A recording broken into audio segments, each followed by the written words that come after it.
So Quibble's determined to get his tail in this video no matter how many times I record it.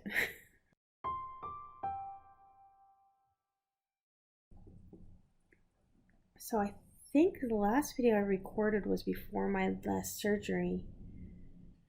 And I didn't get it up till afterwards. And I don't feel like I even know what updates are what anymore. So I want to talk about a witchy topic today. Incense. I've seen so many questions lately about incense or alternatives to incense because people don't want to breathe the smoke. So I wanted to talk about incense and what we use it for, as well as some more alternatives and some cautionary things. So I do burn incense, even though it's a personal choice, probably not the best one, but I'm a really smell driven person. Sorry, the dog. And incense is one of those things that really helps calm me down and get me into a meditative state. So when you're doing spell work or ritual work, that's one of the reasons why I use it, as well as certain correspondences that you may want for your work. Like if you're doing a cleansing, you want something like sandalwood, or if you're doing a purification, cleansing or purification, sandalwood. If you're doing consecration, maybe frankincense or a pine. And whether you mix your own blends, use resins and herbs, whether you buy them, there are some considerations to take into account. Now, so let's start with the types. So I don't have examples of everything for a reason, which I'll get into in a second. And just know that the products that I mention here are I'm mentioning them because they're my favorites, not because I'm receiving any type of payment or reimbursement. So with that, there is the traditional incense, which is, well, by traditional, most common in the West, is what I'm going to say. And these are the stick incense. You know them. They have a little stick sticking out of the end, a little bamboo stick. These come in varying grades. So if we're going to get down and dirty, the kind that you find at smoke shops, gas stations, sometimes tourist trap shops tend to be the worst as far as grade go. These tend to be, while there's some kind of like herbal mixture or powder, they're dipped in oil. They're going to be very smoky. The smell is going to be nothing like you expect. And you'll get some interesting smells. There's a king cakes one that will make your house smell like chocolate cake. But most of them are going to be kind of oily and gritty. They're going to leave black soot. The bamboo sticks, when burned, will leave embers and even little flyaways all over the place that you're going to need to clean up. They usually have, an incense burner, you can put them in sand, a bowl of sand, obviously, but you can find burners all over the place that is just a hole in one side. And this is one, I don't have too many of these anymore. I have one that's a stone leaf, and I think glass one, and then I have this old boat, which I don't think I'll ever get rid of because of memories. This one has one inside, but there's the holes. You stick it in the hole. The ash is supposed to be capped. Usually the ash goes everywhere, though. It never stays in one place with these. Sorry, there's kind of windstorm going on, so my dogs are a little bit antsy. Gur is very much watching the door because he's sure that noise out there he hears is somebody and not the wind. But yeah, so a lot of heme or hem, I'm not sure how to pronounce it, H-E-M. They're the makers of the Nag Champa, which is from an Indian guru with quite a bit of controversy. As well as many, many different pagan and Buddhist type shops. Sorry, also watching the dog as he tears apart this toy to make sure he doesn't swallow anything. So you're going to find those in many pagan shops. There's a few that I'll buy from time to time. Some of their magic-oriented stuff, so they'll have everything from herbal flavors to magic-specific ones, and some of those actually have the smell like Sprite, but again, you're not going to get a smell like as if you're burning the herb. Like if you know what an herb smells like when it's being burnt, or a certain resin. You're not going to get that in a stick incense. You're just not. Hem probably comes the closest. Their roses are going to smell like rose, though they're going to be very thick and perfumey depending on the type you get. They do a yellow rose. It's actually kind of nice. But I like some of their magic ones. They have this weird Sprite smell. It smells like Sprite. But definitely not like the herb that some of them claim to be. So from there you have cones made by some of these same companies. You're going to find a lot of cones. And you can put those on any surface. Again, sand. Sand is really recommended. I have a few sand bowls around my house because they're pretty much a go-to for just about any type of incense. But just like this, they do have the little holes for the stick, but you can put the little cone in the middle. A little soapstone dish like this. Some of them come with little, the Triloka brand. Some of those used to come with little ceramic bowls, which I love. Or a lot of the hem ones will have like a metal disc. The cone incense tend to be a little bit pure. They're self-igniting, so they're not going to have the bamboo stick. They tend to be less smoky, but they're still not going to quite smell like that. There used to be one company, the same company that makes the Indian temple incense, which I actually really like the Indian temple incense. But they used to have a few different flavors, which I can't find anymore. One being lemongrass, which smells amazing. But they don't really do those herbal, at least I'm not finding them anymore. But I don't tend to buy a lot of cones anymore. I have a few around, usually the Indian temple incense because I like it. But I don't tend to buy too many others. The next type, cone incense, same principle. They're just molded differently so that there's a hole up the middle. And this allows the smoke to start coming down as it starts to burn inward. They're a little bit hard. I've always found that they're a little bit harder to light. Sorry, Quibble. This is Quibble. He wants to say hi. They're a little bit harder to light, I find. They also make a mess. That smoke coming down, it leaves behind this oily soot that stays very liquidy. It stains whatever it's on, no matter what you put. Just anywhere the smoke goes, it stains. They're really hard to clean. And if you miss a piece, like I have this cute little tree one with an open mouth and smoke comes out of the mouth. But anywhere, that smoke goes everywhere and it becomes a sticky mess. And the little dish now I can't use it because the little dish disappeared on me. And that's it. So, yeah, I have a couple of those that I've gotten as gifts. But I'm not out to go look. I've tried a few different types. Some Japanese companies, they all smell pretty good, but none of them like the herbs they say they are again. They're the same as cone incense, but I probably won't buy them again. The mess that they make is pretty hefty. They left some stains.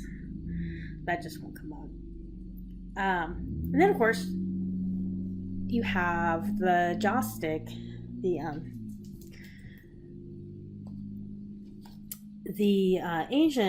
East Asian incense. So this is some of my favorite stuff. In particular, they look like, I have them here. This is they're just a simple stick. They have no bamboo stick in the middle. Put them in sand. You can get little burners specifically for these, though they can be a little bit hard to clean sometimes, those burners, because you got to get something to poke out the little bit that's left over. You can save those little bits and light them on charcoal or something later if you want to do that. But my favorite company is Nippon Kodo's Morning Star, their Morning Star line. They have a few different ones. I love these because they do smell like the herbs that you're expecting to smell. You know, the myrrh actually smells like myrrh resin. Pine smells like pine resin. Have sandalwood. You're going to find most of the ritual scents that you need, plus a lot of floral fruit scents and stuff that actually smell like some beautiful orange ones. Mimosa and yuzu are both citrus. And they smell like yuzu and oranges. This is a rose one. I love the smell. But they're really light scents too. They're not really thick. They leave a good smell behind. This is their sage one. This one smells more like blue sage than white sage, but it smells like blue sage. So the cedar wood. This company is all throughout Colorado. You'll find their incense in a lot of pagan stores and quite a few Asian markets. I haven't done it much out here in Idaho, so I started ordering from their website, which that's been great.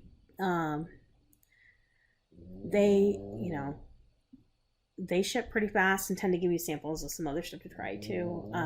So I've been pretty happy with that, and that's pretty much what I'm going to use for most of my ritual, my daily offerings, and a lot of spell work. Because again, you're gonna find stuff like that. They have a frankincense one. It actually smells like frankincense is probably my favorite resin ever, and I'm always on the lookout for something. And I'm always disappointed by oils that don't smell like frankincense.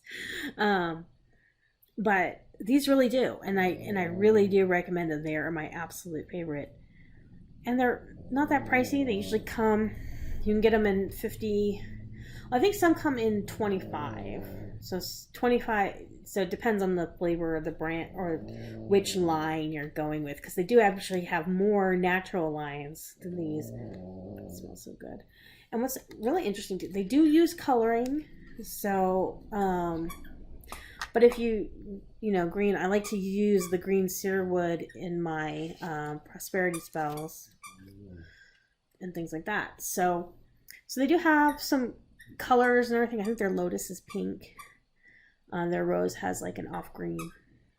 But what's nice about those, at least this brand, is that while they do offer dishes you can buy, and you can certainly find dishes. I have a little leaf and some bowls. They also come with these cute little tiles. So every box has like one of these cute little tiles, and you could just stick it in there. And what's nice about these is that you ash, as always, and ash bowls always. I would totally recommend having a few of those filled with sand. But you can have just these little bowls, and you just place it in there. Let me see if I can hold it up. You can't really see, but there is some ash in there. Yeah, there you go. And you can fish out the pieces and stuff, but then you just have it, and it catches it really well this way. So if you're like me and you have a bunch of decorative bowls that don't really do much, this is great. It's a very nice incense censer. So after that, then we're looking at the actual herbs, and this is where it gets kind of weird. So if you're burning herbs, incense, powders that are not self-igniting, well, let me back up. So if we're looking at the world of pre-made incense, the next is coils and self-igniting, which aren't very prevalent and kind of hard to get in the West. At least as far as I know. There are some Buddhist specialty supplies that may have them. And there was a small craze of powdered incense for a while, the self-igniting powder in like the late 90s, but that's kind of gone away. But then after that, then we're going to get into the herbs and the resins, the pre-made powders. And the go-to that is a little charcoal disc. So if you're looking to avoid the smoke, so if you're up to this point and you're like, this is all great, and I'm glad you like that incense, but I don't want the smoke, then charcoal is not going to be the way you want to go, because charcoal is going to smell like charcoal. Now, that doesn't mean that you can't go and use resins or herbs in different ways, which we'll talk about. So here's a loose herb mix. I got this from Azure Green. I also make my own herbal mix. This is a purification herbal spell mix. For whatever reason, these two, the purification and their wishing spell mix, I keep getting over and over again in like little gift packs. I open it up and there's another one again. So I keep getting this. Years ago, I bought something where I got a little sample of each of these, and I keep getting more, and I keep adding more to my 2 little jars of this stuff. So I keep getting it, but it's a nice, I couldn't tell you what's in it though. Looking at it, I know that there's some bay and sage, some kind of wood chips.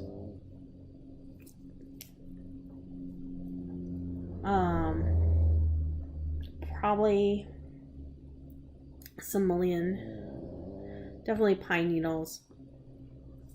And I think it's copal is the resin that they put in these, in both of them.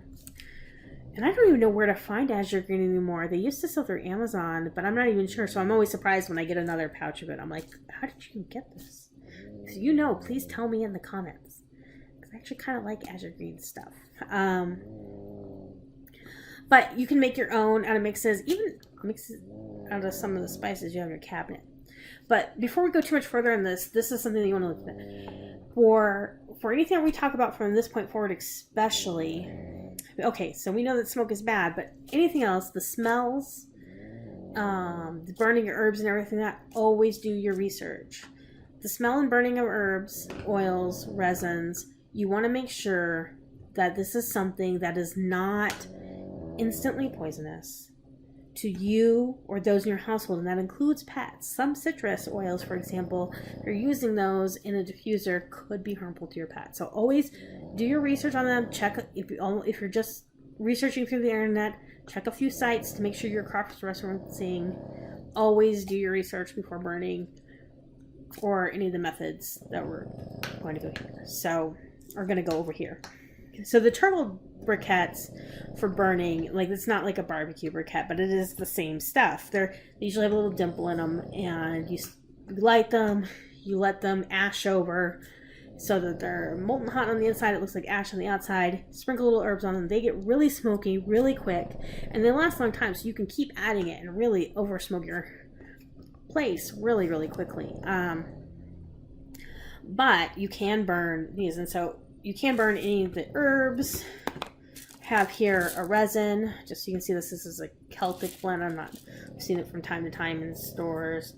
And then this is a powdered blend where they've powdered the incense. This is a scrying one. I actually got this from Isis and Isis Books. I think it's just called The Goddess now, in Inglewood, Colorado. And the charcoal briquettes will burn all of these. However, if you don't want to go the charcoal route, because that is going to smell like brimstone, because you're smoking out brimstone, and you want something a little bit natural, there's a couple things you can do. So if you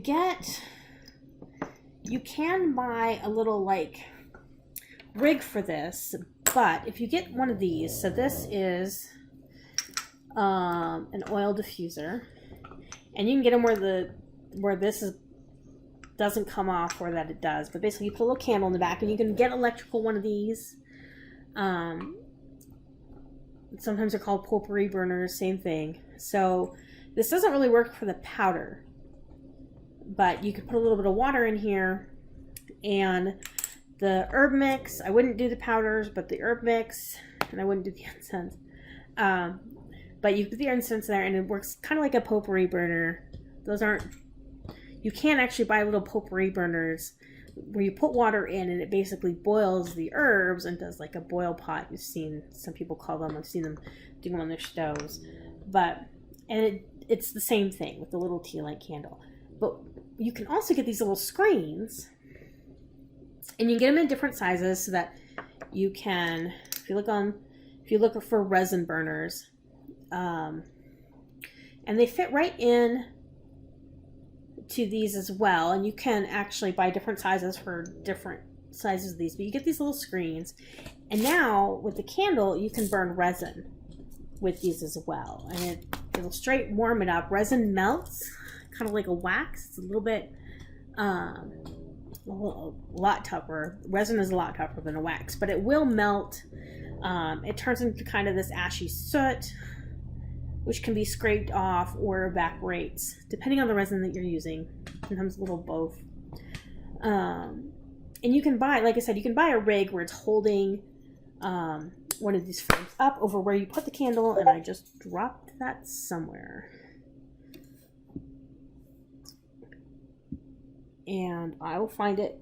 No, you guys don't need to go find it for me. The dogs are looking at me like, what did you do? So I'll find that in a second. But anyway, then you might recipe, but you still can't really do the powder with these. So the next is to get Quibble. What are you doing? I don't know. Curious dogs. I'm just watching them. It's under the thing, so he can't get to it. So if you're looking for a way to do, you can do, again, this next method, you could definitely use all three of these with, and that is a fireproof vessel, like a cauldron and you want to put something underneath it so it doesn't cause any other burns, or do it outside. Cauldron. You'll find indoor burners now that actually sell these little cement bowls for this. And you use isopropyl alcohol. Now, the concentration you get, I think in the US you can get it from 60% to 90%, maybe 99%. It's a little bit difficult to get right at the moment with COVID, though. I'm seeing it back on the shelves.